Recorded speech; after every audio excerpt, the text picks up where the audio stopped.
Loving does not equal accepting. I get this so often in conversations that if God loves me, why can't he just accept who I am? Why do I need to change? Why can't I be an alcoholic and God still love me? Why can't I be LGBT and God still love me? I get this all the time. And what I always tell people is like, yes, God does love you and desires to have a relationship with you, but just because he loves you, it doesn't mean he loves you just the way you are. He doesn't love the bad things that you're doing to yourself that are harming you. He can still love you while not accepting everything about you. Wanting you to be better, wanting you to change is something that a loving parent would do. And if God is our loving Father, well then of course he would want us to change into a better version of ourselves, into someone who isn't harming themselves by their actions. I was just talking to a guy recently, and he has a past with alcoholism, and he told me that why can't God just love me as an alcoholic? And I told him a story. When I was growing up, I had an older brother, and he had a lot of problems with alcoholism and drug abuse, and my parents were always trying to get him to knock it. They were always trying to get him off these things and to come back home and do whatever he wanted to do, but he just kept going back. No matter what they did, they would let him back home, they would forgive him, they would tolerate a lot of messy situations with him in order to try and save him from his lifestyle that was killing him.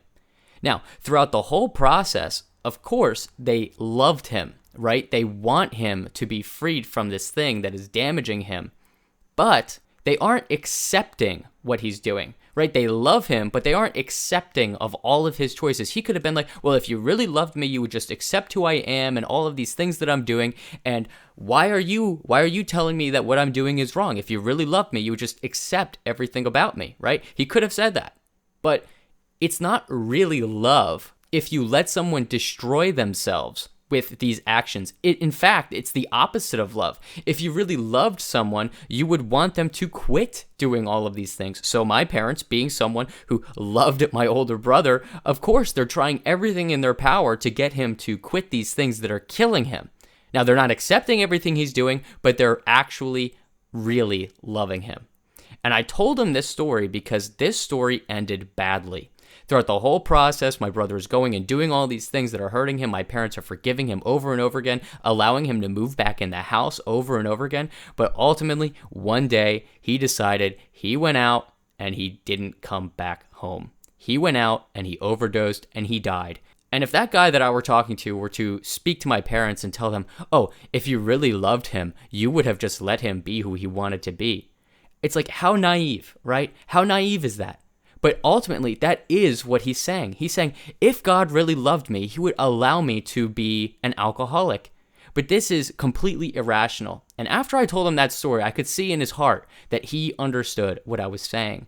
That God does know what is best for us. In fact, he knows so much better than us that when he puts these rules in place and when he tells us that certain things are wrong, he's not doing it just because he wants to be a dictator who just tells us what to do all the time. No, these rules are in place to protect us from ourselves. God knows that we are all like sheep who've gone astray. He's trying to corral us. He's trying to bring us back into the fold. And that's what these rules are for. They're not there to prevent you from having fun. They're there to protect you from yourself. You know, you often read these stories of Jesus healing people in the Bible. And what does he almost always say after he heals someone? He doesn't just say, okay, go away now. No, he says, no, go and sin no more. In fact, he says, go and sin no more, or else something worse may happen to you. These are the words of a caring and a loving father to his children. He wants them to be free from their sin. He wants them to be healed. He wants them to be better. He wants them to be who he made them to be. But we so often think that, oh, my parent won't let me go out and do everything I want. My parent won't let me do this, so they must not love me. But if you just think about it for a second, that is not what's happening with God. Love and acceptance are not the exact same thing. In fact, it's quite the opposite. A good parent who really loves will want their child to be better, not worse. They will not let them go and do all the things that are right in their own eyes, but in the end lead to destruction. No, he wants us to follow his ways because his ways are true and his ways are right. So follow him instead.